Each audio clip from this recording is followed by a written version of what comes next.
إن الحمد لله نحمده ونستعينه ونستغفره ونعوذ بالله من شرور أنفسنا ومن سيئات أعمالنا.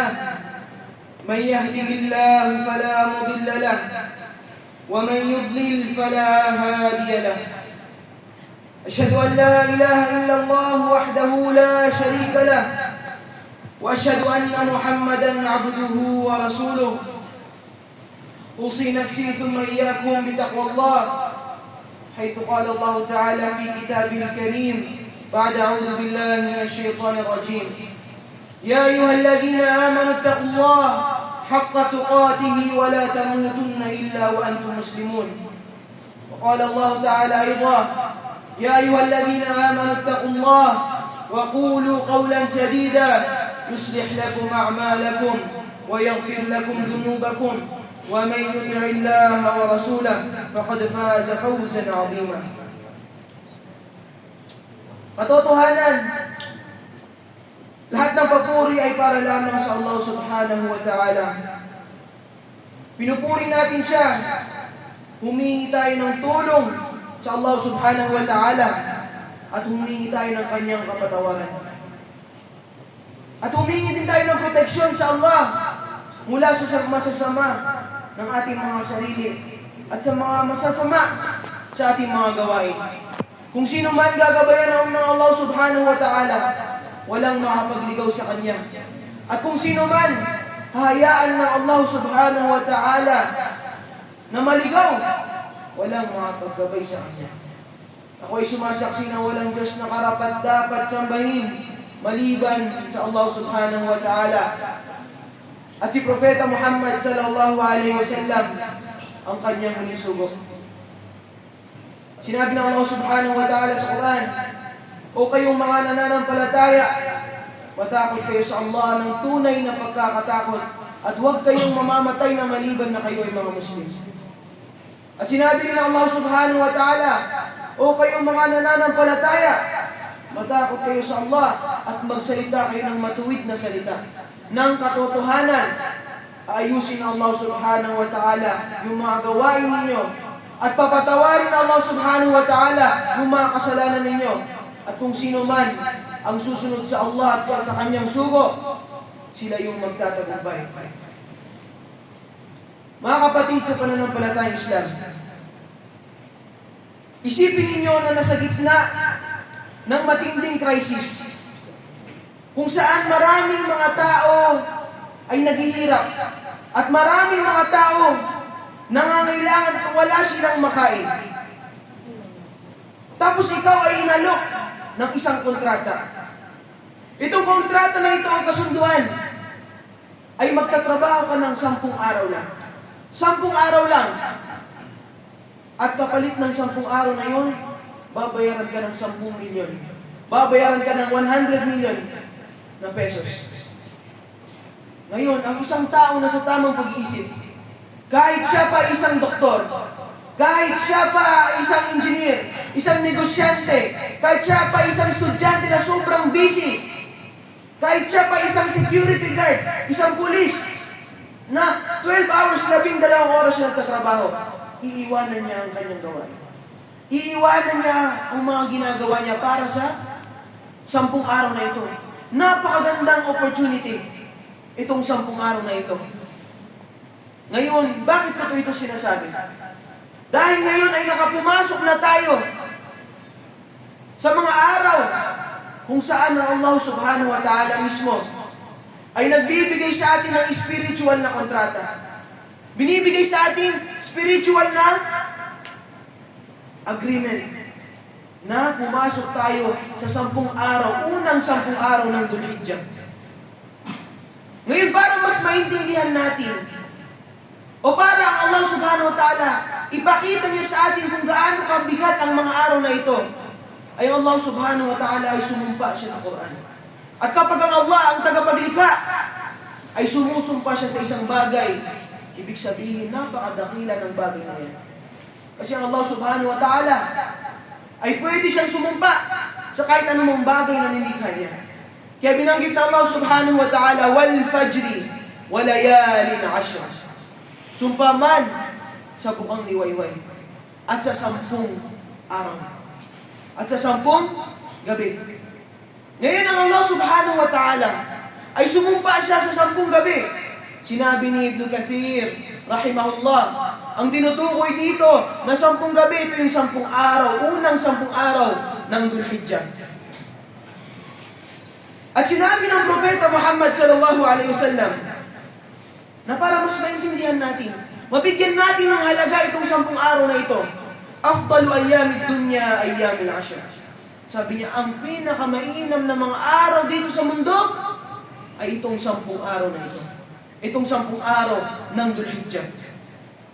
At para mas maintindihan ba natin, para mas bigyan din, ang Propeta Muhammad sallallahu alaihi wasallam ay sinabi niya sa isang hadith, "Ma min ayyamin al-amalu as-salihu fiha ahabbu ila Allah."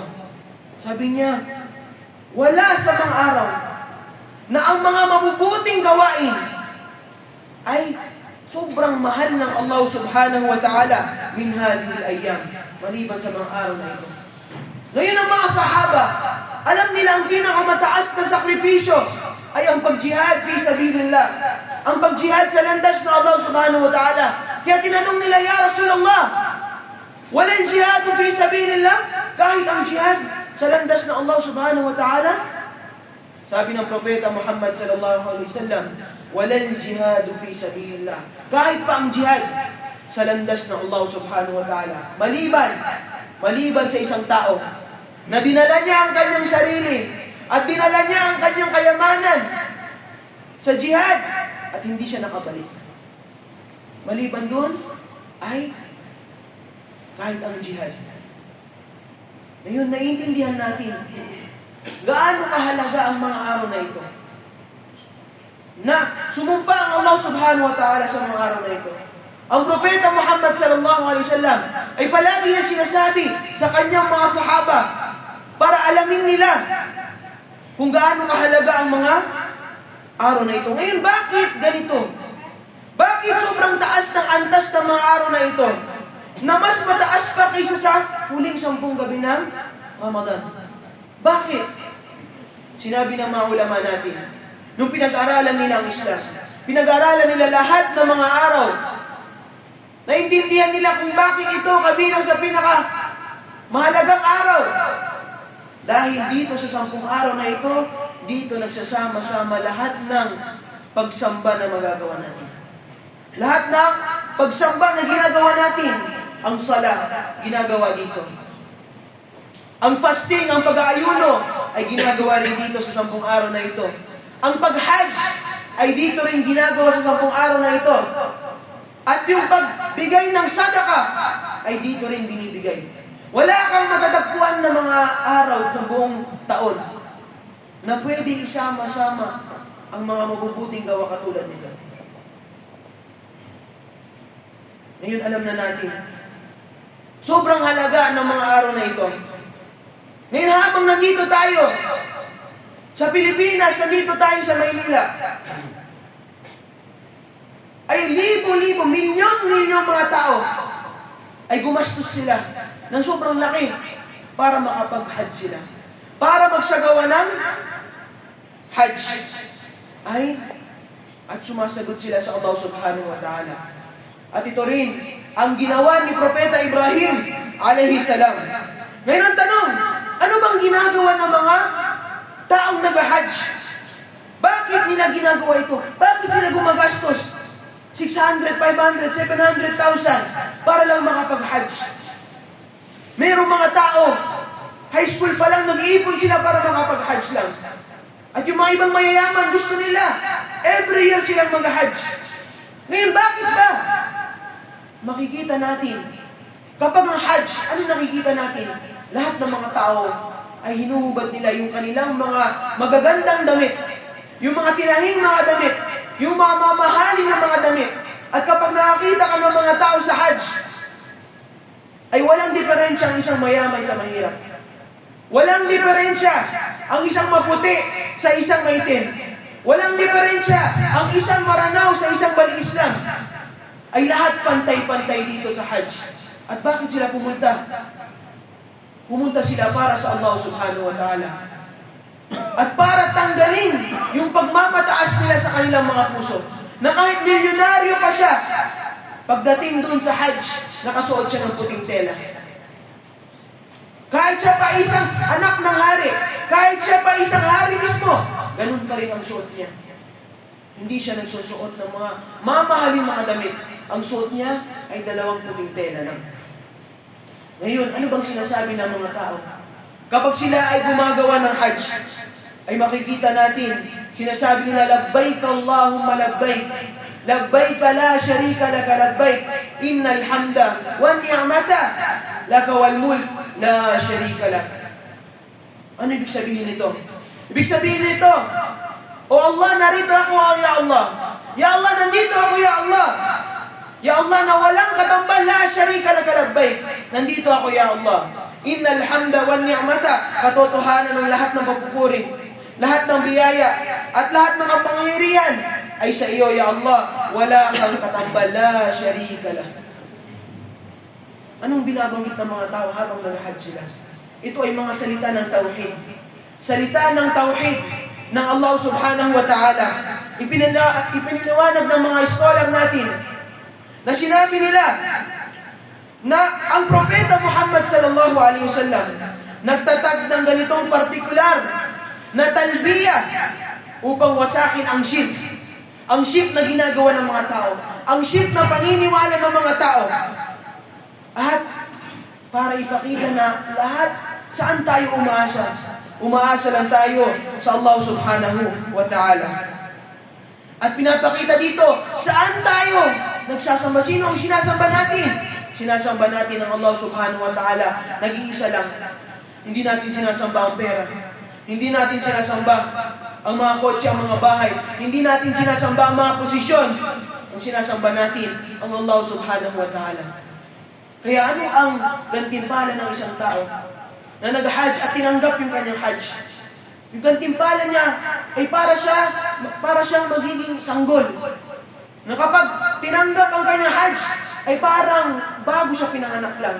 Na wala siyang kasalanan kahit ano. Lahat ng mga kasalanan niya ay buburahin. Kasi bakit? Nagsakripisyo ang mga tao para dito. Kaya ang hajj ay inoobligado sa atin kapag kaya natin. Ngayon, mahirap na mag-hajj. Napakaraming mga tao. Nakaraang mga taon ay namamatay pa ang mga tao sa pag-hajj.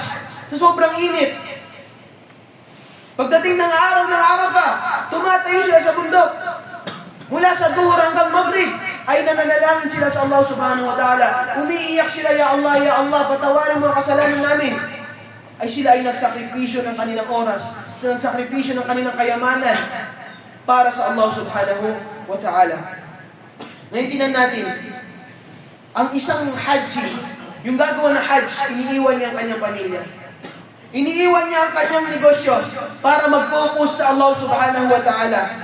Hindi ba natin kayang iwanan ang mga ginagawa natin na kamundong bagay para lamang sa 10 araw na ito? Hindi ba natin kaya iwanan ang mga kasalanan na ginagawa natin para sa Allah subhanahu wa ta'ala? Wala naman kailangan bayaran para iwanan ang mga kasalanan na ito.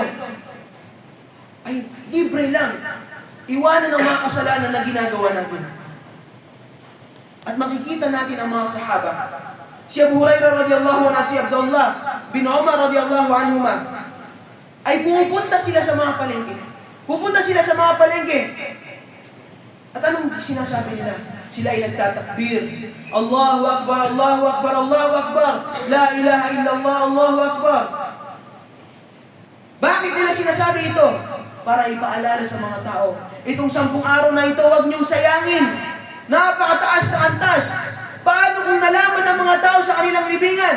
Alam nila na sinasayang natin ang mga oras natin. Itong 10 araw na ito, napakataas na mga antas na ito. Ngayon kapag alam lang ng mga tao na sa libingan, kung makikita lang nila kung na sinasayang natin, ay magagalit sila sa atin. Kasi nagsisisi sila. Qala Rabbi irji'un. Ya Allah, ibalik mo kami, Ya Allah, ibalik mo kami. La'alli a'malu salihan fima tarak. na baka makagawa ko ng kabutihan sa mga natitirang oras. Ngayon tayo ay buhay pa tayo. Malakas pa tayo. May oras tayo. Kaya pa natin tumayo. Kaya pa natin gumalaw. Ay gamitin natin ang mga oras na ito para sa Allah subhanahu wa ta'ala.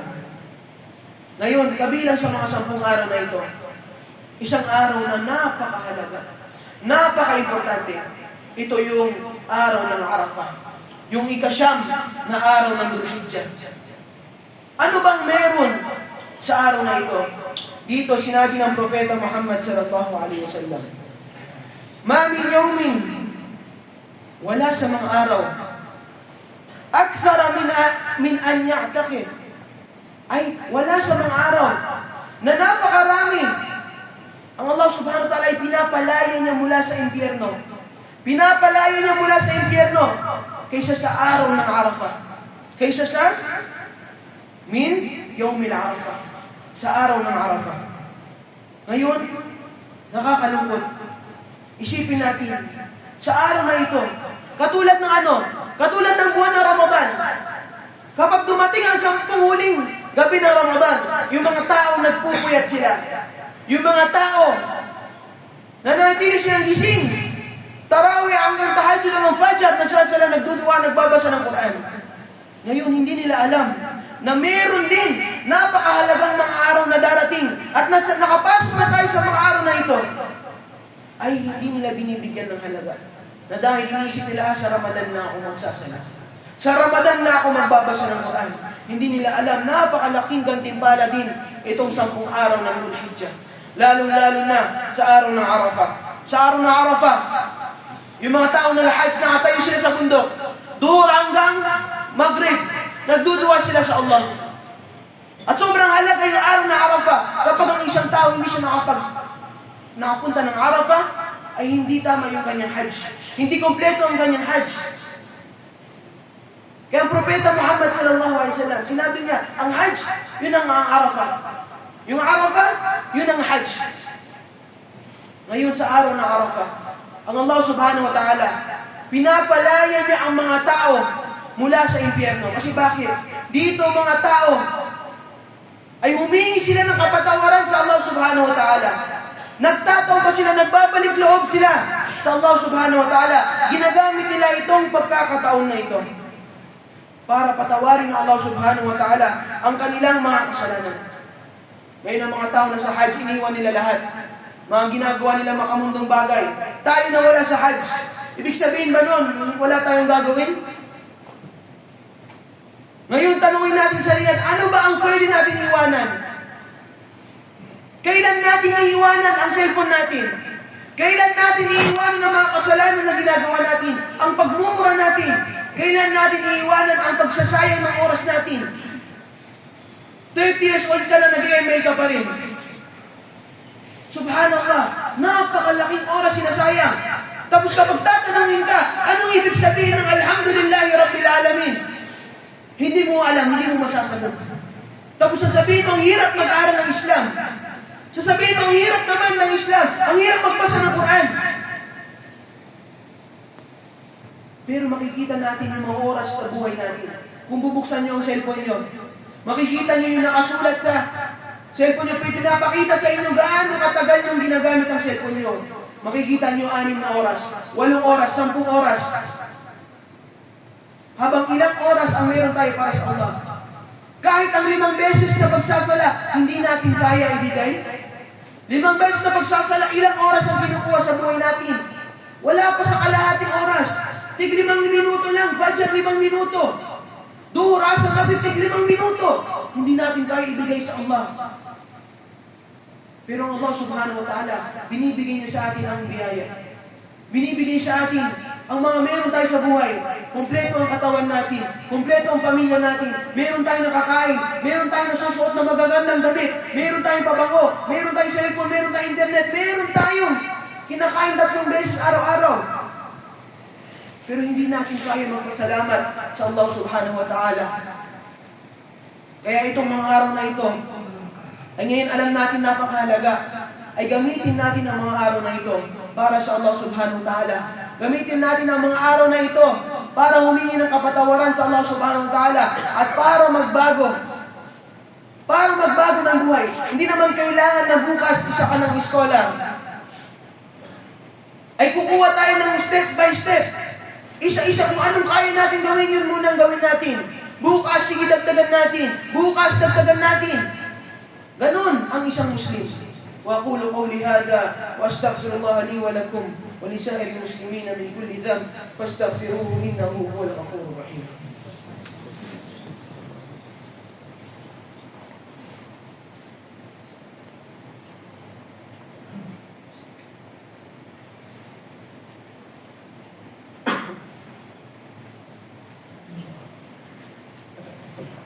الحمد لله وكفى والصلاة والسلام على نبي المصطفى أشهد أن لا إله إلا الله وحده لا شريك له وأشهد أن محمدا عبده ورسوله. Mga kapatid sa pananampalatayang Islam, hindi sapat para sa isang tao na ang makarinig lang ng motibasyon, makakuha lang ng motibasyon. Maganda siya sa salita. Sabi niya, Masya Allah, napakaganda, Masya Allah, itong 10 araw na ito at uuwi na kayo at wala na kayong gagawin. Ang isang Muslim ay dapat palagi meron siyang plano. Katulad ng pagpasok natin ng buwan ng Ramadan, ay meron tayong plano. Pagpasok ng Ramadan, ay araw-araw magbabasa ako ng isang page. Araw-araw magbabasa ako ng isang juz. Araw-araw ganito ang gagawin ko. Ay meron tayong plano. Kapag wala tayong plano, ay hindi mangyayari ang gusto natin mangyari. Hindi natin magagawa yung mga kailangan natin gawin kapag wala tayong plano. Kaya bilang mga Muslim, napakahalaga na meron tayong plano at gagamitin natin ang mga oras na ito at para makita natin ano yung step by step na pwede natin gawin para maging madali sa ating lahat. Una-una, ang taus-puso na pagsisisi, ang tauba, ang pagbabalik loob natin sa Allah subhanahu wa ta'ala. Ito yung unang hakbang na kailangan natin gawin. Bago tayo magparami ng mga mabubuting gawain, ay kailangan muna natin linisin ang puso natin. Yung dumi na nasa puso natin, ay kailangan muna natin tanggalin. Kapag ang isang baso ay puno na, kapag dinagdagan mo pa, ang isang baso ay puno ng maduming tubig, nadagdagan mo ng malinis na tubig, ay sobrang tagal pa bago siya malinis lahat. Pero kapag binuhos mo muna, tinapon mo muna yung maduming tubig na yun, saka ka maglalagay, wala kang masasayang. Kaya ang unang hakbang na kailangan natin gawin ay magbalik loob tayo sa Allah subhanahu wa ta'ala. Magtauba. At paano tayo magtatauba? Ang tauba natin ay kailangan alam natin na ginagawa natin na isang kasalanan at nagsisisi tayo sa ginawa natin. Nagsisisi tayo. Nararamdaman natin, ya Allah, sana hindi ko na lang ginawa. At dapat din, iiwanan mo ang kasalanan na yun. Hindi pwede sabihin mo, astaghfirullah, astaghfirullah, habang nagsisigarilyo pa tayo. Ya Allah, patawarin mo ako, ya Allah, habang nagsisigarilyo, ay hindi pwede. Kailangan iwanan mo muna. At kailangan din, ilagay mo sa puso mo na hindi mo babalikan yun. Ilagay mo sa puso mo, dapat nandun, susubukan ko lahat ng kaya ko para hindi mo balik sa kasalanan na yun. At humingi tayo ng kapatawaran sa Allah subhanahu wa ta'ala. Paano kung isipin natin, napakarami ng kasalanan ko, parang hindi ko deserve na patawarin ng Allah subhanahu wa ta'ala. Napakadami ng kasalanan ko. Anong sinabi ng Allah subhanahu wa ta'ala sa Quran? Qul ya ibadiyal ladina asrafu.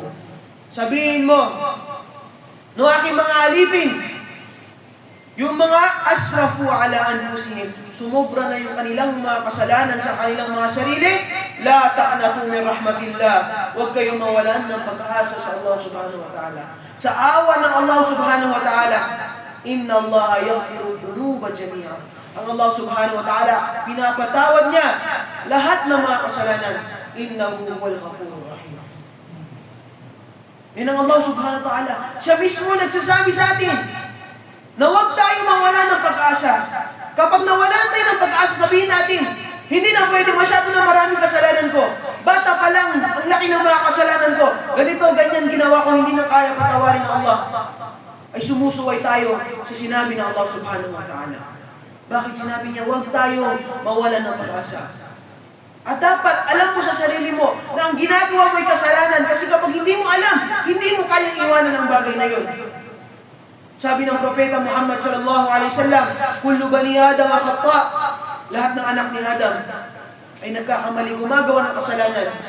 Wa khairul khata'in.